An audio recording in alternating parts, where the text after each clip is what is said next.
ایک سوال ہے. اب مجھے یہ بتائیں, اگر میں ان سے جو بات کر رہے ہیں ابھی آپ 10 کروڑ لے لیں, آپ 15 کروڑ لے لیں, اگر میں وہ پیسے لے لوں, آیا یہ انصاف ہوگا؟ بتائیں, آپ سب بتائیں مجھے, یہ انصاف ہوگا؟ فیملی ممبرز کو, میرے خاندانوں کے لوگوں کو ڈال کر میرے اوپر پیسے بڑھایا جا رہا ہے اور مجھے دھمکایا جا رہا ہے کہ آپ کا ایک بیٹا کسی بچہ ہے, 3 بیٹیاں ہیں, تو آپ نہایت ہی احمقانہ کام کر رہے ہیں.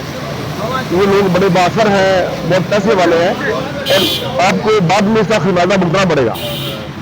میرے اوپر بہت پریشر آیا, لیکن میں شکر گزار ہوں اپنی جو میرے جن سے خونی رشتہ ہے, بخصوص میری بہو کے بھائی اور میرے دماد کے بھائی, جنہوں نے کہا جی ہم ماموں کے ساتھ کھڑے ہیں, ہمیں کوئی بھی قربانی دینی پڑے گی تو ہمیں دے مل کے ہمیں انصاف چاہیے.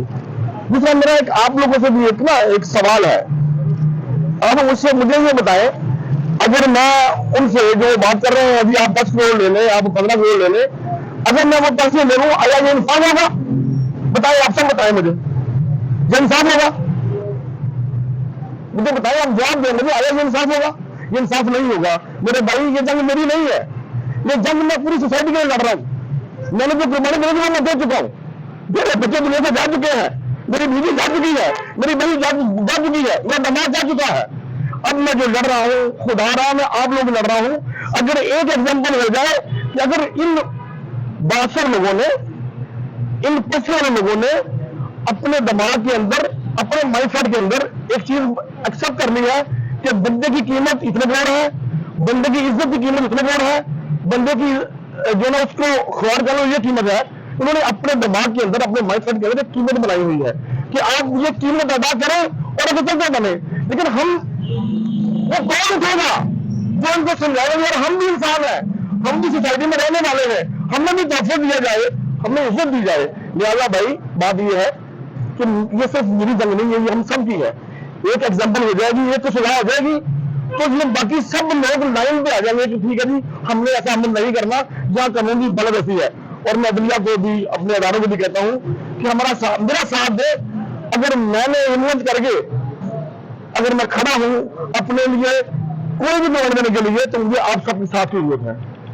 نہ مجھے کوئی لالچ ہے اور نہ ہی مجھے کوئی ایسی چیز ہے. میں جتنا میری کھڑا ہے میں انشاءاللہ کھڑا ہوں اور ہم مجھے کھڑا ہو پائیں گے. Thank you very much. بتائیے گا کہ آپ پولیس کی تصدیق سے مطمئن ہیں اور پولیس کا رویہ آپ کے ساتھ ٹھیک ہے؟ اب تک میں مطمئن ہوں, اب تک میں مطمئن ہوں. پولیس کی جو تحقیقات ہیں وہ چونکہ تھوڑی سلو ضرور ہے. اس کی آغاز میں جو تفتیش ہوئی وہ درست نہیں ہوئی, درست سمت میں تفتیش نہیں ہو رہی تھی. شروع میں کچھ ایویڈنس جو ہے وہ موقع پہ فوراً دینی چاہیے تھی, قبضے میں ملزم کی گرفتاری ڈالنی چاہیے تھی, اور باثر لوگوں کو قانون کے کٹہرے میں لانا تھا, جو نہیں لایا گیا. اب چونکہ تحقیقات جو ہے وہ تفتیشی افسر تبدیل ہوئے, تحقیقات جو ہے وہ جاری ہے تحقیقات, اور ہم سمجھتے ہیں کہ اگر ان کو ایکسپرڈائٹ کر کے میرٹ پہ کیا جائے اور وقت کا ضیاع نہ کیا جائے تو مقدمے کا فیصلہ بہتر ہو جائے. سر یہ بتائیے گا کہ مدعی کا کہنا ہے کہ کچھ لوگ ان سے رابطہ کر رہے ہیں پیسوں کے حوالے سے. وہ کون لوگ ہیں؟ وہ ملزمان کے لوگ ہیں؟ آبویسلی ملزمان کے لوگ ہی ہوں گے, کوئی سوسائٹی کا عام آدمی اٹھ کے تو نہیں کہے کون پیسے دے گا, پیسے لے لے اور کر لے. وہ ملزمان جس کو فائدہ ہو رہا ہے, یا جو پینک میں ہے, یا جو سمجھتے ہیں پریشانی. آپ کو لائن اپ کیا جا رہا ہے, کون لوگ؟ میں بتا تو رہا ہوں, پیچھے وہی لوگ ہیں. ملزمان ہی رابطہ کر. اچھا, ملزمانی کون کرے گا آفر پیسوں میں؟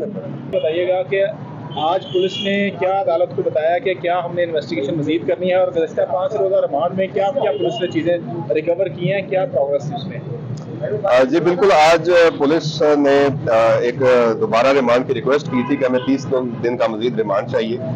پولیس سے عدالت نے یہ پوچھا کہ آپ نے اس سے پہلے کیا تحقیقات کی, جس میں چونکہ تحقیقات کافی تو میڈیا کے علم میں بھی ہیں, اور تحقیقات میں انہوں نے موقع پہ جا کے بہت ساری ایویڈنس کلیکٹ کی ہے جو کہ شروع میں پہلے کلیکٹ نہیں کی گئی تھی.